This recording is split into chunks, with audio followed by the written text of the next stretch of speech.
Phil Collins, the legendary Genesis frontman, stunned fans today by unveiling a side of Paul McCartney few had seen, a man whose charm often masked arrogance and stubbornness. Known for his directness, Collins didn't mince words, offering a stark contrast to McCartney's polished public image. For decades, McCartney was idolized as a musical genius, but Collins revealed a different story, one of a perfectionist whose demanding nature often created tension. Admired by fans but difficult for collaborators, McCartney's brilliance was undeniable, yet his stormy character left a complicated legacy among those who worked with him. Think of it, two giants of British music meeting at industry events and crossing paths over the years. Collins, with his laid-back persona, was used to being respected as a peer by other rock legends. Yet he recalls one moment with McCartney that left a bitter taste. It was during a high-profile event where Collins, still in awe of McCartney's legacy, approached him for a chat. Instead of warmth, he was met with what he describes as condescension and interaction that made him feel more like a starstruck fan than a fellow legend. The incident stayed with Collins, who later remarked that McCartney's air of superiority was hard to ignore. "He acts like he's the only one who's ever changed music," Collins once said. From that moment, a quiet tension existed between them, a rivalry fueled not by music but by ego and personality. Collins' words highlight a well-known but rarely discussed aspect of McCartney's character: his perfectionism and the friction it caused. Picture the scene: McCartney in the studio, scrutinizing every detail, demanding endless takes until the track met his exacting standards. While this relentless drive helped create masterpieces, it also strained his relationships with fellow musicians. Stories of McCartney's controlling nature date back to his time with the Beatles.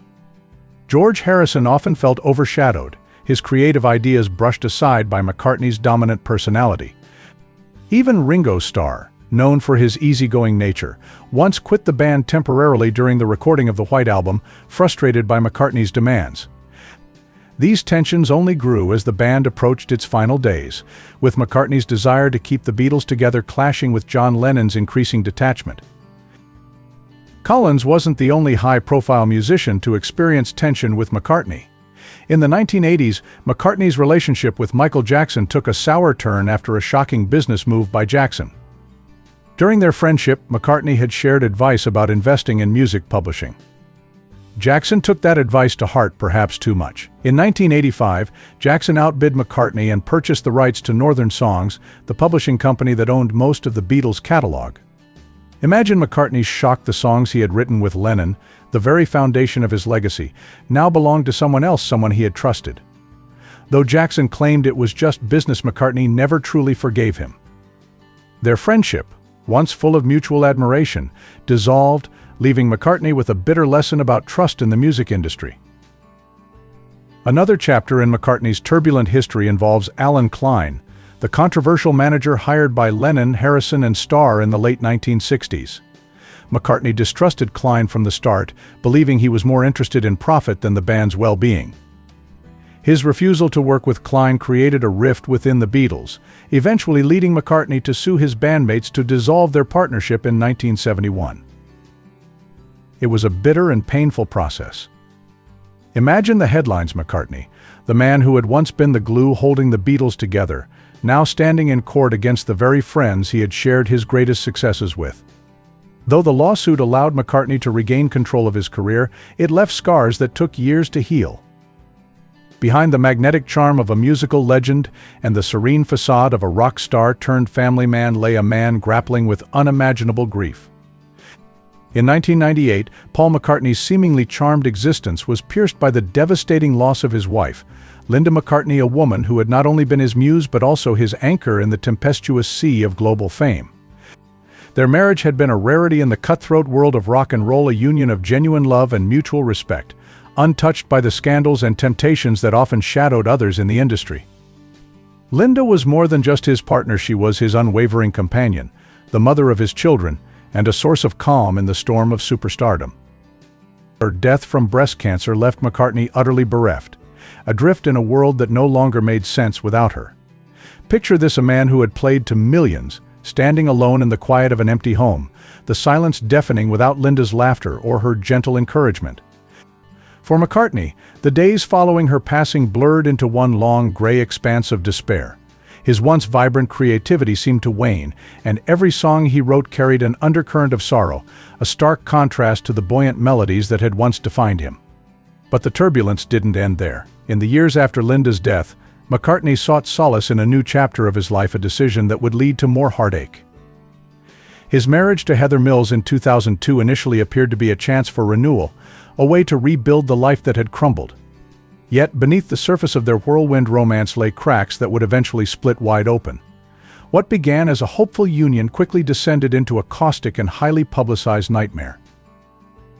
The divorce, finalized in 2008, was an unrelenting media circus, with salacious headlines painting McCartney as both victim and villain. Mills, in a bid to control the narrative, unleashed a series of damning allegations, accusing McCartney of cruelty and insensitivity. These claims were met with a mix of skepticism and outrage, as fans and critics alike struggled to reconcile the accusations with the man they revered. For McCartney, the spectacle was nothing short of mortifying, a stark departure from the privacy he had fiercely guarded throughout his career. Imagine a man who had once been shielded by the adoration of millions, now standing exposed under the glaring spotlight of public scrutiny. It wasn't just a divorce, it was a battle fought in the court of public opinion, with every personal detail dissected and debated by strangers. The ordeal left McCartney scarred, not only financially but emotionally, as he faced the harsh reality of love turned toxic under the pressure of fame and expectation. In the aftermath, McCartney was forced to confront a painful truth: the two great loves of his life had brought him both profound joy and searing heartbreak. While Linda's death had taught him the depths of loss, his divorce from Mills was a lesson in the fragility of trust and the perils of seeking solace too soon. These chapters in his life, marked by such raw vulnerability, revealed a side of McCartney the world rarely saw: a man struggling, like anyone else, to navigate the labyrinth of love, loss, and healing. McCartney's relationship with Phil Spector was more than just a professional disagreement, it was a bitter clash of creative philosophies. Picture this: McCartney, a perfectionist who believed in the purity of raw emotion and minimalist production, horrified by the sweeping orchestral arrangement Spector had imposed on the long and winding road. Without McCartney's consent, Spector had drenched the song in strings and choir, turning a heartfelt, introspective ballad into a grandiose spectacle.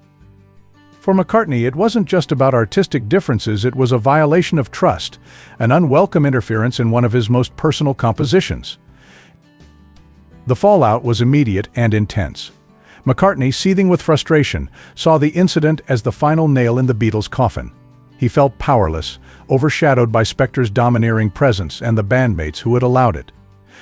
The betrayal hardened McCartney's resolve to break free from the Beatles' legacy and chart his own course. Imagine the tension: a man who had co-led the world's greatest band now feeling like an outsider in his own creative process, desperate to reclaim his autonomy. And then there was Yoko Ono, a figure who loomed large over McCartney's post-Beatles life. While tensions between McCartney and Ono began during the Beatles' final years, they exploded after Lennon's death in 1980. McCartney believed Ono was deliberately rewriting history, portraying Lennon as the sole creative force behind the Beatles and marginalizing his own contributions. Picture the bitterness: McCartney, who had been at Lennon's side through every groundbreaking moment, now feeling erased from the narrative of their shared legacy. The feud with Ono wasn't just personal, it became a public spectacle. Their barbs were exchanged not behind closed doors but in interviews and statements, each trying to assert their version of history. Ono, fiercely protective of Lennon's memory, believed McCartney sought to overshadow her late husband's legacy, while McCartney resented being reduced to a supporting player in a story he had helped write. Fans, too, were drawn into the drama, divided between those who saw McCartney as a rightful custodian of the Beatles' legacy, and those who believed Ono's portrayal of Lennon as the band's true genius. For decades, their conflict simmered, occasionally flaring up in public outbursts before cooling once again. Though time softened the animosity, both eventually expressing respect for each other's roles in Lennon's life, the scars of those years lingered. Their clashes were not just a battle for credit, they were a struggle to define the lasting image of one of history's greatest bands. Phil Collins' shocking revelations offer a stark reminder that beneath Paul McCartney's illustrious career lies a life riddled with tension, turmoil, and contradictions. For all his dazzling musical achievements, McCartney's path has been anything but smooth. Picture this: a man celebrated globally for composing timeless melodies, yet haunted by conflicts, some settled, others lingering like unresolved notes in an unfinished symphony. Every chord of his success resonates with the echoes of battles fought both in public and in private, shaping a legacy that is as inspiring as it is fraught with drama. McCartney's story is one of contrasts. He is revered as a musical genius who helped revolutionize modern music, yet his relentless pursuit of perfection often pushed collaborators to their limits. Think of the paradox: a man who could craft beauty through song, yet who, behind closed doors, struggled to maintain harmony in his personal and professional life. While fans see the polished icon, those who knew him well saw a complex individual, torn between his boundless ambition and the weight of expectations that accompanied his fame. As fans look back on McCartney's legacy, they are met with a dual image. He is both an untouchable legend and a flawed human being, a figure who inspired millions while wrestling with his own demons. His journey, painted in vivid shades of triumph and tragedy, is a testament to the complexities of genius. For every soaring success, there was a price to be paid, whether in broken relationships, bruised egos, or the burden of living up to an ever-growing myth. Colin's words don't just cast a shadow on McCartney's reputation, they illuminate the struggles behind the stardom. They reveal a man who, despite his flaws, has never stopped striving for greatness. McCartney's life, marked by dazzling highs and dissonant lows, is a reflection of the human spirit's ability to endure. His legacy isn't merely defined by his music but by the enduring conflicts that shaped him, a legend forged in brilliance and struggle, where every triumph came with a cost.